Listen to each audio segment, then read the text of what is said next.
Welcome to Picking Bones. Today we're going to talk about cannabis or marijuana, and is the name the devil's lettuce actually fitting for this plant, or is that nonsense?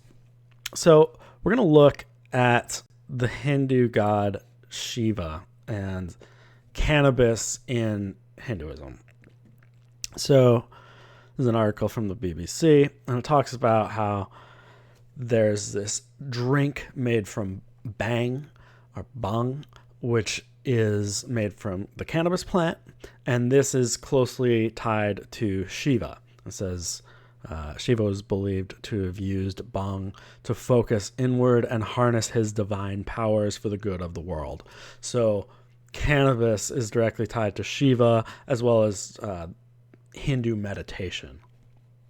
So in the Atharva Veda, one of the four sacred texts of Hinduism, cannabis is named as one of the most sacred plants on earth, and the text refers to it as a source of happiness or a liberator.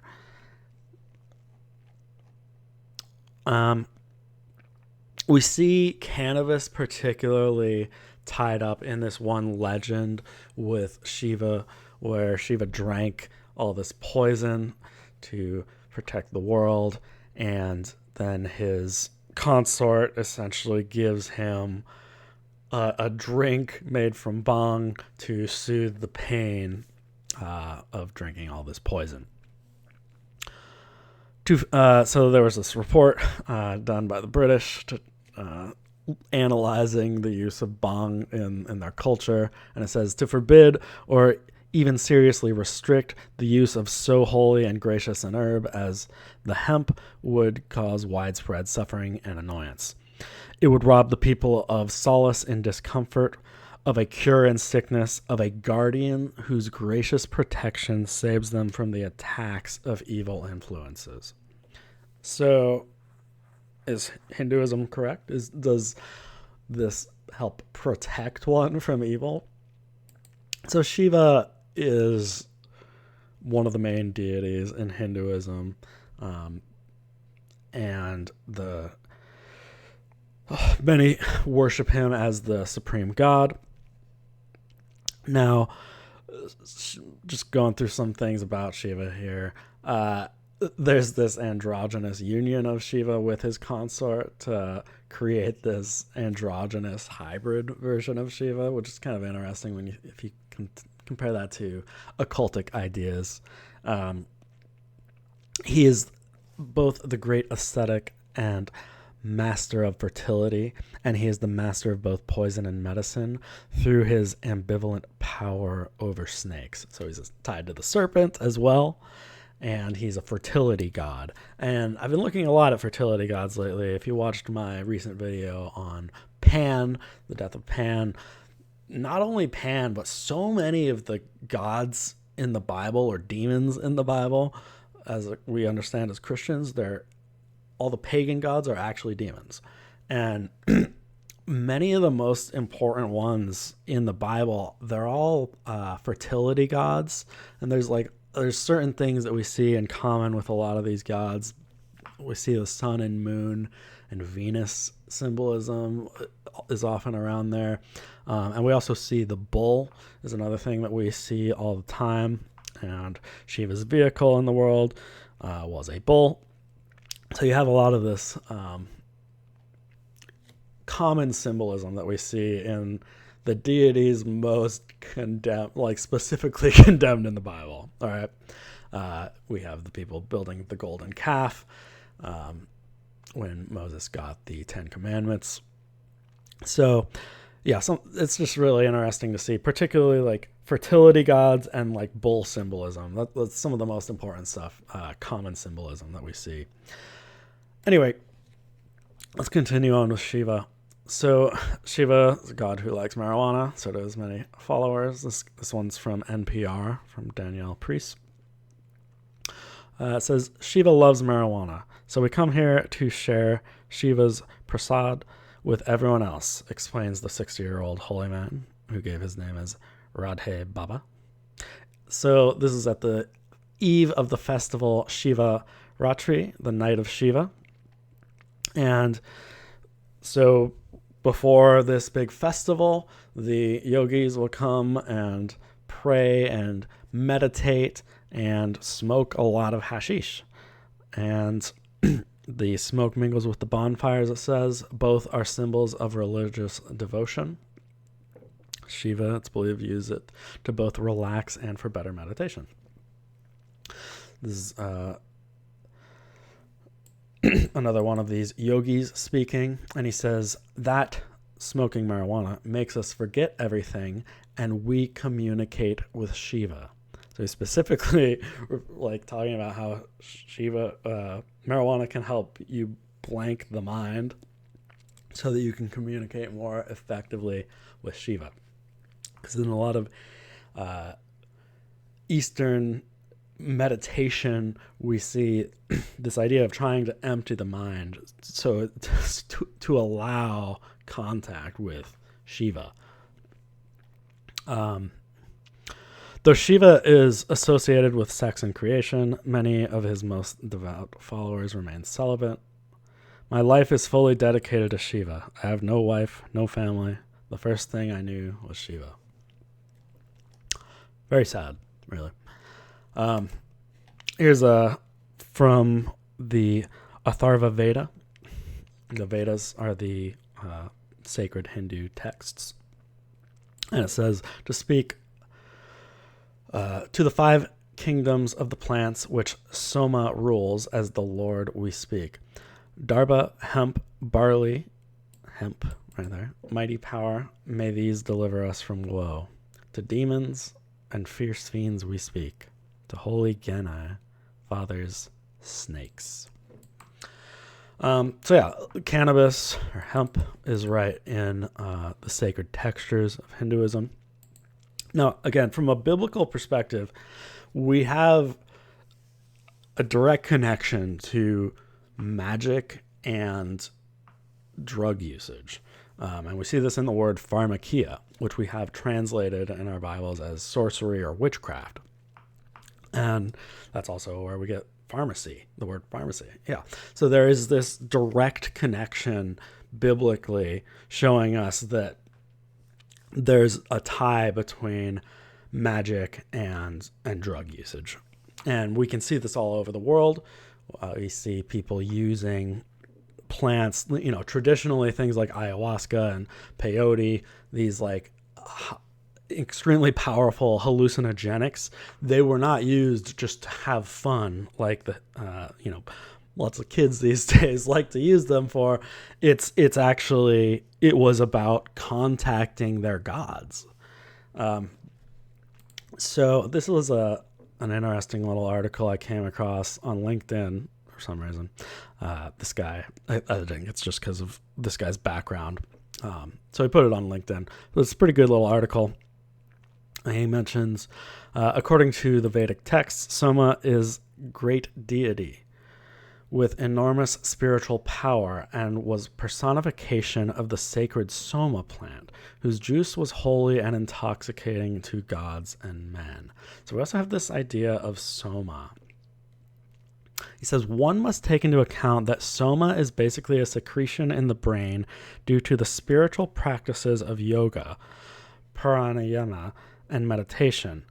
At a yogic level, crown chakra, the center of spiritual power. So you have like different chakras in yoga kind of going up your body, and at the top you have the crown chakra, sometimes called the Soma, which is opened by yogic insight. Liberates one's body with heavenly ecstatic feeling. The inner Soma is the main subject of the Vedic hymns. It therefore does not refer to a single Soma plant, but is ancient yogic and shamanic customary tradition of using sacred and mind-altering plants of various types of mind-altering plants, as well as special preparations using these plants. People of each community or geographical region had its own somas or sacred plants. Soma, therefore, is a substance that can be found in many plants and has corresponding mind-altering capabilities. So cannabis and these other plants mentioned in the Vedas would all be examples of Soma. So This is an article from Yogini Shambhavi, and I was looking for a source to talk about some of what's in this. And so this is a legit site. Here's this Dr. Frawley getting awarded from the president of India. So this is not some random site. So here's a little bit more on yoga and Soma. The yogini holds the perfect dharana, or concentration of Shiva consciousness through her sacred practices. Her dharana, or intense concentration, carries the essence of energy, letting go of all form. Resting in this state, the yogini's mind beckons Shiva to come to her. The power and passion of her call draws Shiva into her life. So from a Christian understanding, like, they're literally summoning demons to themselves.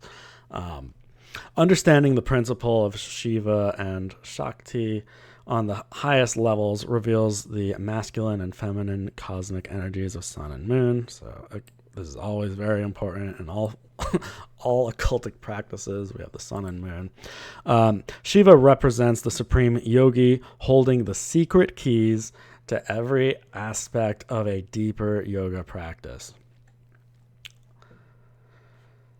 And it says down here, the Soma Sakra, or center of Soma, benefit the crown chakra. In the head, it is called the Amrita chakra, the place of the immortal nectar, drawing its energy from the mystic rays of the moon. Harvesting this Soma by yogically gazing at the moon revitalizes our well-being. Devotion and deep faith resets the inner Somas, higher forms of rasa, far more purifying and intoxicating than any commercial drug. Our inner eye drinks this nectar. So we have, this. If you don't know, in yoga, like deeper forms of yoga, it's about releasing the Kundalini energy. It's about, which is literally this serpent energy that's coiled around your spine, and the goal of yoga is to expand this serpent energy up into your mind through your different chakras, and that's supposed to enlighten you. Okay, so you want to, in yoga, unleash this serpent energy all throughout you and into your mind. Okay, so Soma, we see that this is both a drink, a mystical drink made to help people commune with gods. And so there is this physical aspect of Soma as the drink, but then we also have it as the spiritual idea of releasing Soma through meditation, through intense meditation. And so Bhang is, let's see here, this is this cannabis drink made in India, essentially. And so yeah, we do see this around the world. We have things like ayahuasca, which is another drink that's made from these plants to commune with gods. Okay, so Soma is both this plant and this idea that we can unlock it through meditation, and it's also a deity. The personified deity Soma was the master of plants, the healer of disease, and the bestower of riches. The Soma cult exhibits a number of similarities to the corresponding Haoma cult of the ancient Iranians, and it is suggestive of shared beliefs among ancient peoples. This elixir of the gods. So yeah, Pharmakeia everywhere. So yeah, we have this Chandra.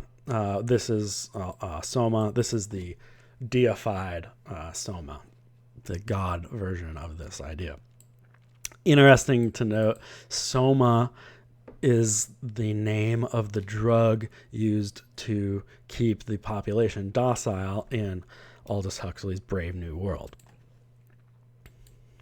There's also a drug that exists on the market now called caricidiprol, sold under the brand name of Soma.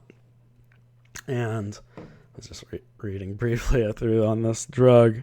It says here, combining a muscle relaxant like caricidiprol with opioid and benzos is referred to the Holy Trinity, as it has been reported to increase the power of the high. So, yeah, a little casual blasphemy there. So, we also have, apart from all this Indian lore with cannabis and its role as a mystical plant, which can help connect us to Shiva. And so we have this ancient Chinese text, and this was a book on, or a set of books on plants in all the known plants, essentially, and talking about like what properties they had, how they could be used. And so we're going to take a look at what this ancient book says on cannabis. It has a few names here, but the Shenyang Pensao Ching, that's the name of this book. So here, referring to cannabis, it tells us a few things, but it says taking much of it may make one behold ghosts and frenetically run about.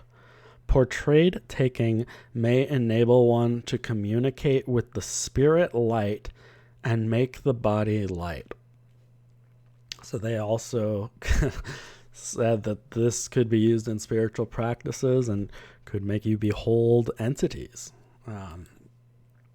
The Bible tells us to beware because Satan can come to us as an angel of light. Just because you can contact entities doesn't mean that the entities you're contacting are good. So that's really all we've got for this video. So is cannabis the devil's lettuce? I mean, God made this plant, but it is used in all sorts of bad practices. And I think there are good things about cannabis. Like hemp was an important cash crop at a time. It does have a lot of uses. There are legitimate medical uses for marijuana. It actually can help people with seizures and some pretty nasty things. It's actually quite useful to some people. So I don't think it's fair to say it's the devil's plant. And yet there's something very dangerous about cannabis and plants in this category, these Soma plants. And I can't claim to have a full understanding of how it works, but there's something about these plants that affects the way that we communicate with the spiritual realm. And it's not affecting it in a good way. So in that sense, yeah, there's something bad here. There's something satanic about particularly trying to use these drugs in any form of meditation or to reach out to entities for guidance or to try to reach one's higher self. This is bad. This is not something you should be doing. On a practical level, I think cannabis is dangerous because it makes you okay with doing less. If you're high, you might be comfortable sitting around playing video games, but if you're not high, you might play video games for a smaller amount of time, and then be like, all right, it's time to get up and do something. I think that most people, the way that they use cannabis, it doesn't open you up in the same way as like taking ayahuasca or peyote or some of these stronger hallucinogenics. It's not nearly as powerful or fast as some of those things, but there is still something to it. And I think that generally, marijuana is not going to help you be the best version of yourself. So overall, would not recommend.